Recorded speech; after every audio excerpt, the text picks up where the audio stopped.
এরপর নার্স বাচ্চাকে তাদের কাছ থেকে নিয়ে যায় এবং ইনকিউবেটরে রাখে। এরপর কিছুক্ষণ পর নিয়ে এসে বাচ্চাকে আবারও তার ফ্যামিলির কাছে দেয়।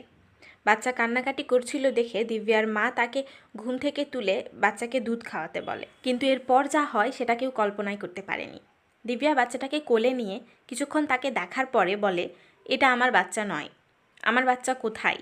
সবাই তাকে বোঝানোর চেষ্টা করে যে এটা তারই বাচ্চা, কিন্তু সে কিছুতেই বুঝতে চায় না, আরও চিৎকার করতে থাকে। এরপর হসপিটালের সিনিয়র ডাক্তার এসে দিব্যাকে আরও ভালোভাবে বোঝান, সমস্ত প্রমাণ দেখিয়ে বোঝানোর চেষ্টা করেন, কিন্তু দিব্যা কিছুতেই মানতে চায় না।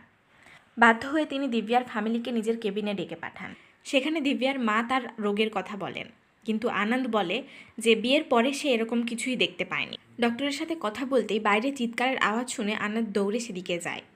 গিয়ে দেখে দিব্যা অন্য কারোর বাচ্চা নিয়ে টানাটানি করছে আর বলছে যে এটা আমার বাচ্চা। আনন্দ কোনো রকমে দিব্যাকে বুঝিয়ে তার কেবিনে নিয়ে আসে। পরে সিনিয়র ডক্টর আবার আনন্দকে ডেকে পাঠান এবং বলেন যে তারা যেন খুব তাড়াতাড়ি হসপিটাল থেকে রিলিজ নিয়ে চলে যায়, কারণ দিব্যার এইসব আচরণে পুরো হসপিটালে কথাটা ছড়িয়ে পড়ছে এবং হসপিটালের রেপুটেশন খারাপ হচ্ছে। এরপর দিব্যা আবারও ময়লার ডাস্টবিনে নিজের বাচ্চাকে খুঁজতে থাকে। আসলে নিজের বাচ্চাকে হারিয়ে সে কি করবে কিছুই বুঝতে পারছে না, পাগলের মতো বিহেভ করা শুরু করেছে এবং তার অসুস্থতাও দিন দিন আরও বেড়ে যাচ্ছে।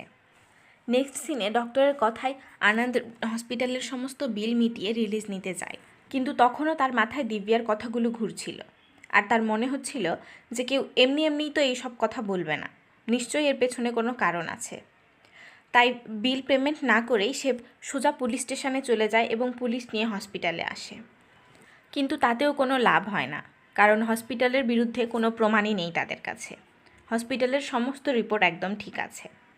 তাই পুলিশ আনন্দকে বলে যে আপনারা স্বামী স্ত্রী ছাড়া আপনাদের পরিবারের লোকেরাও তো হসপিটালের পক্ষেই কথা বলছে, কিন্তু আনন্দ কারোর কোনো কথাই শুনতে চায় না। আনন্দ বলে আপনি রিপোর্ট লিখে নিন, এরপরে ইনভেস্টিগেশন চালু করুন, কিছু না কিছু পাওয়া যাবেই।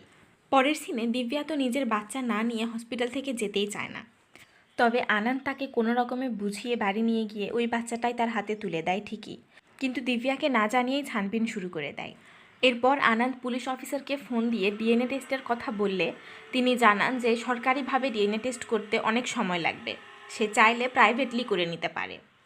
পুলিশের কথা মতো আনন্দ প্রাইভেটেই ডিএনএ টেস্ট করে এবং দিব্যার ধারণাই ঠিক হয়, বাচ্চাটি আসলে সত্যিই তাদের নয়।